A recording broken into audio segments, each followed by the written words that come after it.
ગોંડલમાં સામાજિક અને રાજકીય ઘમાસાણ શરૂ થયું છે, જેને લઈને તણાવપૂર્ણ સ્થિતિ સર્જાઈ છે.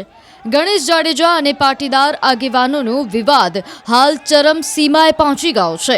ગણેશ જાડેજાની ચેલેન્જ બાદ પાટીદાર આગેવાનો ગોંડલ પહોંચ્યા, જ્યાં ગણેશ જાડેજાના સમર્થકોએ તેમને રોકવાનો પ્રયાસ કર્યો અને કારના કાચ તોડ્યા હોવાનો મામલો સામે આવ્યો. અલ્પેશ કથિરિયા અને જિગીશા પટેલ ગોંડલ પહોંચ્યા, જ્યાં મોટી સંખ્યામાં સમર્થકોએ તેમનું સ્વાગત કર્યું. અલ્પેશ કથિરિયા અને ધાર્મિક માલવ્યાએ આશાપુરા મંદિરે દર્શન કર્યા, બાદમાં અક્ષર મંદિરે દર્શન કરવા પહોંચ્યા. તેમની મુલાકાતને લઈને શહેરમાં ચુસ્ત પોલીસ બંદોબસ્ત ગોઠવવામાં આવ્યો છે. જો કે અલ્પેશ કથિરિયાની ગોંડલ મુલાકાત પહેલા વિરોધ પ્રદર્શન કરાયું. કેટલાક લોકો અલ્પેશ કથિરિયાનો વિરોધ કરવા રીબડામાં હાથમાં કાળા વાવટા અને પોસ્ટરો લઈને એકત્ર થયા હતા. હાઈવે પર બિલિયાળા ગામ પાસે લોકોનું ટોળું ભેગું થયું હતું. ગણેશના સમર્થકોએ અલ્પેશ કથિરિયાના સમર્થકોને રોકવાનો પ્રયાસ કર્યો અને કારના કાચ તોડી નાખ્યા.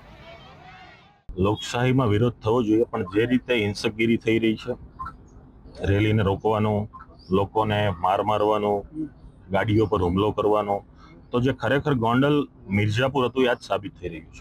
અહીંયા કામ જ ગુંડાગર્દીનું કરે છે, તો એને ભાડુતી માણસો શું કરશે? આજ ધંધો કરશે. અલ્પેશભાઈ ગણેશભાઈ કીધું કે માનું દૂધ પીધું હોય તો ગોંડલ આવી જાય. આજ ગોંડલ આવ્યા છો, શું કે માનવ દૂધની સાબિતી આપી, અને જ્યારે પણ દૂધ ઉપર સવાલ ઉઠશે, સ્વાભિમાનની ઉપર આંગળી ઉઠશે, ત્યારે ચોક્કસ. પાટીદારની વાત નથી ભાઈ, આ ગોંડલની 18 પ્રજાના આલમની વાત છે, માત્ર કોઈ એક સમાજની વાત નથી. આપ મીડિયા પણ જાણો છો કે ગોંડલમાં કઈ રીતે ચાલે છે, લોકો કઈ રીતે પીડા ભોગવે છે, એ લોકોને મળીને પીડાને સમજે. કાયદા વ્યવસ્થામાં જોડાયેલા વ્યક્તિઓના સાથ સહકારથી જે ચાલતું હશે, અમારા ધ્યાન ઉપર આવશે, તે સરકારનું ધ્યાન દોરશે. એ જ તો પરિસ્થિતિ બતાવે છે ને. એટલી પોલીસ હોવા છતાં પણ જે કામ થઈ રહ્યું છે, એ ગોંડલ શું છે એ દેખાઈ રહ્યું છે. જેને હુમલો કર્યો છે પોલીસ એની અટકાયત કરશે કે તો હવે પોલીસને ખબર, પોલીસ કરશે કે નહીં કરે. ગોંડલમાં સૌ કોઈ લોકો આવી શકે છે. અમે કાલે પણ જાહેરાત કરી એ પ્રમાણે અમે પ્રવાસી તરીકે આવ્યા છીએ, અને ગોંડલ કોઈની જાગીર નથી. અહીંયા બધા આવી શકે. શું કામ વિરોધ કરવો જોઈએ? કાંઈક તો આ લોકોને ડર છે. અમે તો હજી વિનુભાઈ સિંઘાડાની પ્રતિમા મૂકવાની વાત કરી, ત્યાં આ લોકો આટલા હલી ગયા. તો જયારે મૂકશું ત્યારે શું થશે?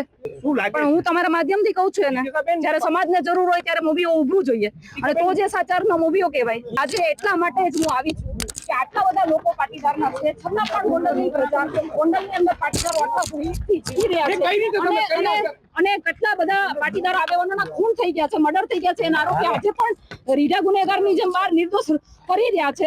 તો આજે એના માટે થઈને તમે અવાજ ઉઠાવ્યો છે. વિનુભાઈ સિંઘાડાનું જયારે હત્યા થઈ હતી, ત્યારે અમે લોકો નાના હતા, ત્યારે અમને સમજ પડી, ત્યારે અમે અવાજ ઉઠાવ્યો, અને હવે અમે સક્ષમ છીએ. અને છેલ્લા ઘણા સમયથી ગોંડલની અંદર જે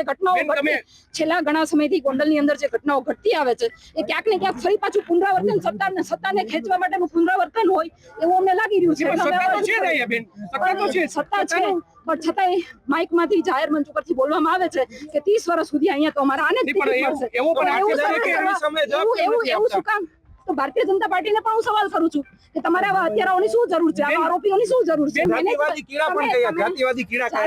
જાતિવાદનો કઈ વાત જ નથી આવતી, કારણ કે જયારે ક્ષત્રિય સમાજની બહેનો દીકરીઓને જયારે જરૂર હતી, ત્યારે અમારા સમાજના પરસોત્તમ રૂપાલાએ જયારે નિવેદન આપ્યું હતું, અપમાનજનક ટિપ્પણી કરી હતી, ત્યારે હું પાટીદાર મહિલાઓની સાથે હતી, હું પાટીદાર મહિલાઓની વાહરે હતી, અને આજે પણ હું એ અપમાનજનક ટિપ્પણીને સમર્થન નથી કરતી. આ એક જાહેર કાર્યક્રમ છે, આના માટે નેતાઓને મળવાનું ના હોય.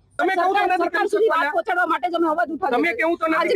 આજની સરકાર ક્યારેય તમે આવેદન પત્ર આપીને કઈ કામ કરાવી શક્યા છો? નથી કરાવી શક્યા. સરકારને હંમેશા ને હંમેશા અવાજ ઉઠાવીને જ જગાડવી પડે છે.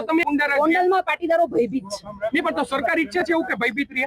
સરકાર ન ઈચ્છવી જોઈએ. રજૂઆત કરીએ છીએ તમારા માધ્યમથી. સૌથી મોટામાં મોટું માધ્યમ સરકારને રજૂઆત કરવાનું છે. જલ્દી મળે